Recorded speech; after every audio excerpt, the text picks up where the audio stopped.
To Yangon's golden Shwedagon came a man bearing gifts from afar. Jim Yong Kim is the first World Bank president ever to come here. His presence a ringing endorsement for Myanmar's reforms. For years, the government here spent less of its budget on health than almost any other country in the world. This is very basic.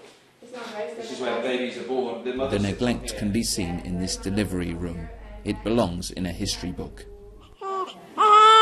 Only the most basic care and having babies is provided for free. If it's more serious and you have no money, your life will depend on the generosity of others. A fully trained doctor himself, Jim Yong Kim, chose a Yangon hospital to announce that $200 million, a mix of loans and grants, would be made available to improve access to health care, and another $1 billion targeted at Myanmar's erratic electricity supply.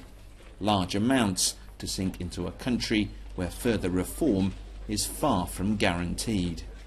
We need to begin to show that if a country commits to reforms to the extent that this government has, that the global community is ready to come in and make the kinds of investments that can facilitate the further action on important reforms. We think that if we come together and provide this kind of support, it will create space for the government to continue and even expand the reforms. Are there conditions attached to this money if the reforms don't continue? Could you ask for your money back? Well, we will continue to follow the progress as we go.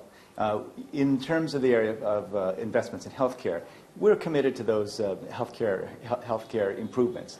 We will be working very closely with the government. We'll be in continuous conversation with the government. Of course, we'll continue to encourage very much the reforms. And right now, today, I'm optimistic that they'll continue. A closer look at the figures show the amount the government spends on health is starting to rise. But with difficult decisions ahead, ministers are all too aware that Myanmar may not have a permanent place in the global good books. Everybody knows that this will not last forever. One day that window of opportunity will close. But before that things happen, we have to make the most out of it.